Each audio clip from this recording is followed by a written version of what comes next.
الصلاۃ والسلام علیک یا رسول اللہ وعلی آلک واصحابک یا حبیب اللہ۔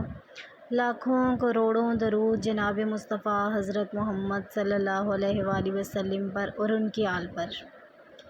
انہیں جانا انہیں مانا نہ رکھا غیر سے کام، للہ الحمد میں دنیا سے مسلمان گیا۔ السلام علیکم ویورز، آج کا ہمارا ٹاپک ہے سرکار دو عالم صلی اللہ علیہ وآلہ وسلم مل جائیں پر کیسے۔ یہ ہر مسلمان کی خواہش ہے کہ سرکار دو عالم صلی اللہ علیہ وآلہ وسلم مل جائیں، چاہے مسلمان چھوٹے درجے کا ہو جیسے کہ ہم ہیں، یا مومن کامل مسلمان ہو، ہر مسلمان کے دل میں خواہش ضرور ہوتی ہے حضور پاک صلی اللہ علیہ وآلہ وسلم مل جائیں، ان کی زیارت ہو جائے، ان کی شفاعت مل جائیں۔ تو پہلے یہ دیکھیں کہ وہ کن کو ملے۔ وہ ملے عبداللہ کو، اللہ کا بندہ، وہ ملے آمینہ کو، امن والی۔ تو مطلب دو کام ہیں، انہیں دو کاموں سے سرکار دو عالم صلی اللہ علیہ وآلہ وسلم بھی مل جائیں گے اور اس سے ہماری دنیا اور آخرت سنور جائے گی۔ تو پہلے دیکھتے ہیں اللہ کا بندہ کون ہوتا ہے۔ بے شک ہر دم اللہ کی رضا میں راضی رہنے والا۔ بایزید بسطامی رحمۃ اللہ علیہ فرماتے ہیں کہ ان سے پوچھا گیا کہ آپ کیا چاہتے ہیں، تو انہوں نے کہا کہ میری خواہش ہے، میں یہ چاہتا ہوں کہ میں کچھ نہ چاہوں جو میرا رب چاہے اس کے سوا۔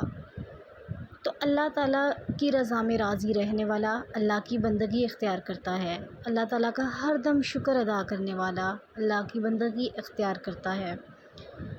اگر ہم نے شکر ادا کرنا ہے تو اس کے لیے ہمیں نیچے دیکھنا ہوگا، اگر اوپر دیکھیں گے تو ناشکری ہوگی، جو اللہ تعالیٰ کو ہرگز پسند نہیں ہے۔ اللہ تعالیٰ کی بندگی سے مراد اللہ کے در پہ خود کو سرنڈر کر دیں۔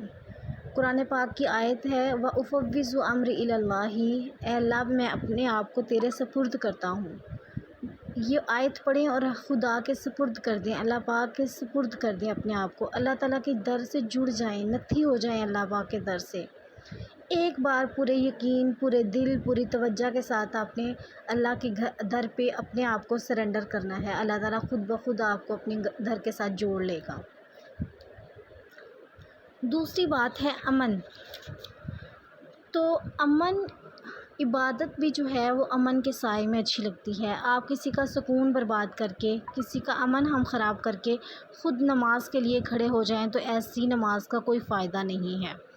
کوشش کریں، حتی المکان کوشش کریں کہ جانے انجانے میں بھی کہ آپ کی کسی حرکت سے، آپ کی کسی الفاظ سے، آپ کے کسی عمل سے کسی کو تکلیف نہ ہو۔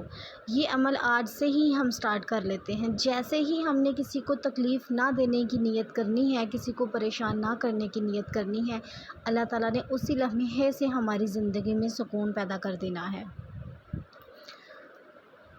تو جب اللہ تعالیٰ کی بندگی بھی ہو جائے گی، امن بھی ہم قائم کر لیں گے، ہم کسی کو تکلیف نہیں دیں گے، تو نبی پاک صلی اللہ علیہ وآلہ وسلم ہمیں مل جائیں گے۔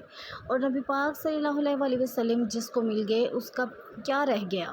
کچھ بھی تو نہیں، اس کی دنیا بھی سنور گئی، اس کی آخرت بھی سنور گئی۔ تو کوشش کریں، اللہ تعالیٰ کا ذکر اذکار کریں، اللہ تعالیٰ کی مخلوق کی خدمت کریں، اللہ تعالیٰ کی مخلوق سے محبت کریں۔ نبی پاک صلی اللہ علیہ وآلہ وسلم آپ کو پسند کریں گے، آپ کو ملیں گے۔